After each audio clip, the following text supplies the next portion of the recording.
Students, आज हम class 10th की जो आपकी भूगोल की बुक है समकालीन भारत 2 उसका जो एनसीईआरटी के जो लेटेस्ट सिलेबस के अनुसार जो एमसीक्यूज बनते हैं उन सभी का डिस्कशन आज के हम इस वीडियो में करने वाले हैं। आपके चैप्टर 1 का नाम है संसाधन एवं विकास। तो इसके जो भी महत्वपूर्ण एमसीक्यूज जो बनते हैं वो हम इस वीडियो में डिस्कशन करने वाले हैं। अब जो आपका फर्स्ट क्वेश्चन है इसमें यह पूछा गया है कि पंजाब में जो भूमि है उसके निम्नीकरण का निम्नलिखित में से मुख्य कारण क्या है।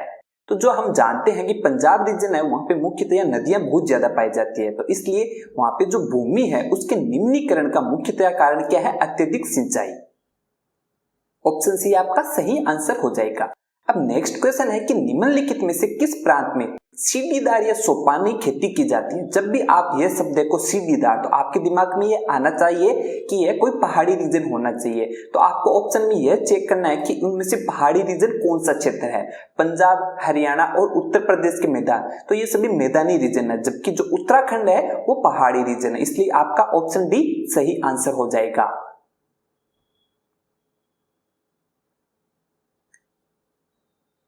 नेक्स्ट क्वेश्चन है कि इनमें से किस राज्य में काली मृदा है वो मुख्यतया पाई जाती है। तो आपको ये पता होना चाहिए काली मृदा है वो मुख्यतया महाराष्ट्र, मध्य प्रदेश और छत्तीसगढ़ में पाई जाती है।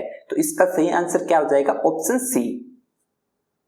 नेक्स्ट क्वेश्चन है कि गुजरात व राजस्थान में जो भूमि है उसके निम्नीकरण का मुख्य कारण क्या है। तो जो गुजरात और राजस्थान है ये मुख्यतः मरुस्थलीय क्षेत्र के अंतर्गत आते हैं, तो यहाँ जो भूमि है उसके निम्नीकरण का मुख्य कारण क्या है? अति पशुचारण। तो आपका ऑप्शन ए सही आंसर हो जाएगा। अब नेक्स्ट क्वेश्चन है कि निम्नलिखित में से किस राज्य में लाल और पीली मृदा पाई जाती है। तो जो लाल और पीली मृदा है वो मुख्यतः अरुणाचल प्रदेश, नागालैंड, मणिपुर, मिजोरम, मतलब हम कह सकते हैं जो भारत है उसका जो पूर्वी रीजन है इसी के अंतर्गत पश्चिम बंगाल, उड़ीसा, आंध्र प्रदेश, तेलंगाना, कर्नाटक, केरल, तमिलनाडु, इन सभी क्षेत्र में लाल और पीली मृदा पाई जाती है। तो आपके ऑप्शन दिए हुए हैं राजस्थान, तो राजस्थान है वो भारत के पश्चिमी रीजन में आता है। इसी प्रकार गुजरात है वो भी पश्चिमी रीजन में आता है, और मध्य प्रदेश है ये भी किस रीजन में है? मध्य भारत में है। तो आपका सही आंसर क्या हो जाएगा? Option D Orissa. Next question है कि भारत का संपूर्ण उत्तरी मैदान है वो किस प्रकार की मृदा से बना है।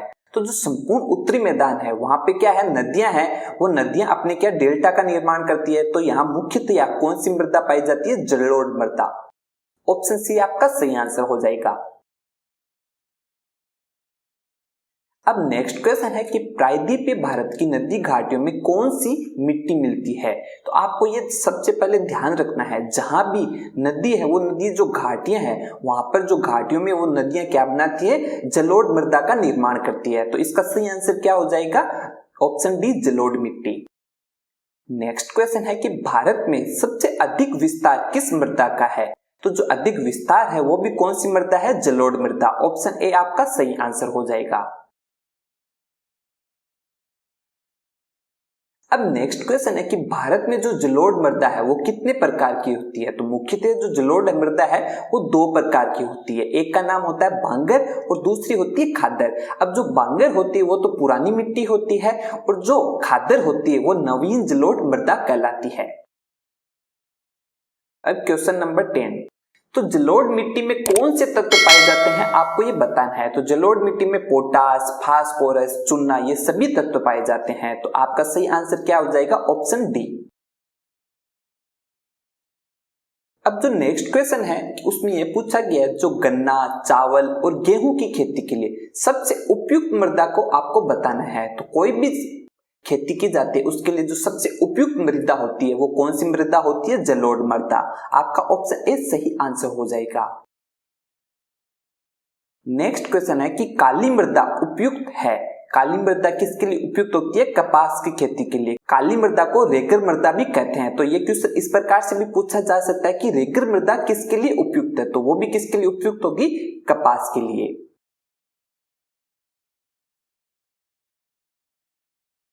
नेक्स्ट क्वेश्चन है कि काली मृदा को अन्य किस नाम से जाना जाता है। जैसे मैंने अभी बताया था काली मृदा को किस नाम से जाना जाता है? रेगर मृदा से। नेक्स्ट क्वेश्चन है कि काली मृदा में कौन से तत्व पाए जाते हैं। तो काली मृदा में भी पोटास, मैग्नीशियम और कैल्शियम कार्बोनेट ये सभी तत्व पाए जाते हैं। तो आपका सही आंसर क्या हो जाएगा, ऑप्शन डी, उपरोक्त सभी। ये सभी तत्व काली मृदा में पाए जाते हैं। नेक्स्ट क्वेश्चन है कि जो लेटराइट मृदा इसका रंग कैसा होता है। तो आपको इसको याद रखने के लिए आप ऐसे देख सकते हो, लय से स्टार्ट होता है लेटराइट और इस मृदा का रंग कैसा होगा, लाल। ऑप्शन बी आपका सही आंसर होगा। नेक्स्ट क्वेश्चन है कि जो मरुस्थलीय मृदा है इसका रंग है वो कैसा होता है। तो मरुस्थलीय मृदा का रंग आपको पता होना चाहिए, लाल और भूरा, रेड एंड ब्राउन है वो मरुस्थलीय मृदा का रंग होता है। नेक्स्ट क्वेश्चन है कि संसाधनों के अंधाधुंध शोषण का परिणाम क्या होगा। जब भी हम प्रकृति में पाए जाने वाले जो संसाधन है उनका अगर हम अंधाधुंध शोषण करेंगे तो प्रकृति में जो भूमंडलीय है उसका तापमान में वृद्धि होगी, ओजोन परत है उसके जो अवक्षय है वो भी बढ़ जाएगा और जो भूमि है उसके निम्नीकरण की समस्या है वो भी उत्पन्न हो जाएगी। तो ये सभी उपरोक्त कारण है संसाधनों के अंधाधुंध शोषण के। नेक्स्ट क्वेश्चन है कि रियो डी जेनेरो में जो प्रथम अंतरराष्ट्रीय पृथ्वी सम्मेलन है वो कब हुआ था। तो यह कब हुआ था, जून 1992 में। ऑप्शन बी आपका सही आंसर हो जाएगा। अब नेक्स्ट क्वेश्चन है, स्माइल इज ब्यूटीफुल इस पुस्तक के रचयिता है वो कौन है। तो इस पुस्तक के रचयिता कौन है, सुम्मे सर। ऑप्शन ए आपका सही आंसर हो जाएगा। नेक्स्ट क्वेश्चन है कि अधिकतर गहरी तथा अम्लीय मृदा का गुण किस मृदा में पाया जाता है। तो यह किस मृदा में पाया जाता है, एकमात्र जो लेटराइट मृदा है वो अधिकतम गहरी होती है और उसमें अम्लीयता का गुण पाया जाता है। तो ऑप्शन सी आपका सही आंसर हो जाएगा। अब नेक्स्ट क्वेश्चन है कि उत्पत्ति के आधार पर जो संसाधन है उन संसाधनों का वर्गीकरण किया जा सकता है। तो जो उत्पत्ति के आधार पर जो संसाधन है वो कौन से होते हैं, जैव और अजैव। और जो नवीकरण योग्य और जो अनवीकरण योग्य है वो किस आधार पर होते हैं, समाप्यता के आधार पर होते हैं। और व्यक्तिगत, सामुदायिक, राष्ट्रीय और अंतर्राष्ट्रीय ये किस आधार पर होते हैं, स्वामित्व के आधार पर। इसी प्रकार से जो संभावी, विकसित भंडार और संचित कोष ये किस आधार पर होते हैं, विकास के स्तर के आधार पर। अब नेक्स्ट क्वेश्चन है आपका कि संसाधनों को नवीकरण योग्य और अनवीकरण योग्य में वर्गीकृत किस आधार पर किया जाता है। तो जैसा कि मैंने अभी बताया था, सम्याप्यता के आधार पर संसाधनों को नवीकरण योग्य और अनवीकरण योग्य में वर्गीकृत किया जाता है। अब नेक्स्ट क्वेश्चन है कि वे संसाधन जो किसी प्रदेश में विद्यमान तो होते हैं परंतु इनका उपयोग नहीं किया जाता है कहलाते हैं। अर्थात कि किसी प्रदेश में उन संसाधनों की संभावना तो है परंतु अभी उनका उपयोग नहीं किया जा रहा है। तो वो कौन से संसाधन होते हैं, संभावी संसाधन। ऑप्शन सी आपका सही आंसर हो जाएगा। अब नेक्स्ट क्वेश्चन है कि भारत में लगभग 43% भू क्षेत्र पर क्या है। तो 43% भू क्षेत्र पर क्या स्थित है, मैदान। और जो पठार रीजन है वो 27% रीजन पे है और जो पर्वतीय रीजन है वो 30% रीजन में पाए जाते हैं।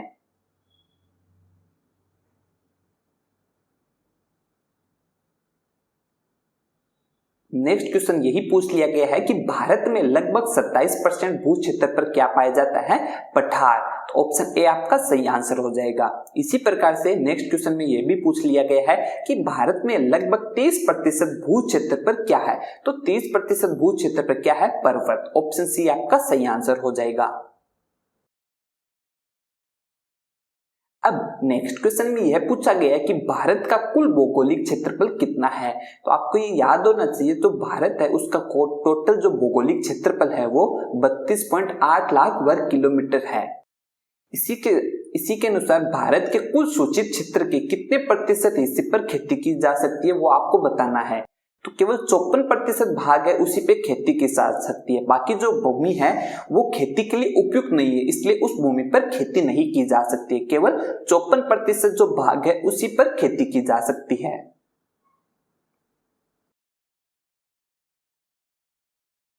अब नेक्स्ट क्वेश्चन में पूछा गया है कि हमारे देश में राष्ट्रीय वन नीति जो घोषित की गई थी 1952 में, उसके द्वारा जो निर्धारित वनों के अंतर्गत कितने प्रतिशत भौगोलिक क्षेत्र है जो वांछित है। तो कितने प्रतिशत है, 33%। मतलब कि 33% भौगोलिक क्षेत्र पर कम से कम वन है वो होने चाहिए। नेक्स्ट क्वेश्चन है कि बंजर भूमि के अंतर्गत जो नहीं आती है वो बताना है। तो पहाड़ी चट्टानें वो तो इसके अंतर्गत आती है, सूखी भूमि और मरुस्थलीय भूमि ये सभी बंजर भूमि के अंतर्गत आती है, जबकि जो बस्तियां हैं वो इसके अंतर्गत नहीं आती है। अब नेक्स्ट क्वेश्चन यही पूछा है कि गैर कृषि प्रयोजन में जो लगाई गई भूमि है उसमें कौन सी नहीं आती है। तो जो बस्तियां, सड़कें और उद्योग तो ये सभी गैर कृषि प्रयोजन वाली भूमि के अंतर्गत आती है, जबकि पहाड़ी चट्टान है वो इसके अंतर्गत नहीं आते हैं। अब नेक्स्ट क्वेश्चन में पूछा गया है कि इनमें से किस राज्य में मरुस्थलीय मृदा है वो मुख्य रूप से पाई जाती है। तो जो मरुस्थलीय मृदा है वो मुख्यतया मैंने जैसे बताया था राजस्थान और गुजरात, इन क्षेत्रों में मरुस्थलीय मृदा पाई जाती है। तो यहाँ आपका सही आंसर क्या हो जाएगा, ऑप्शन बी राजस्थान।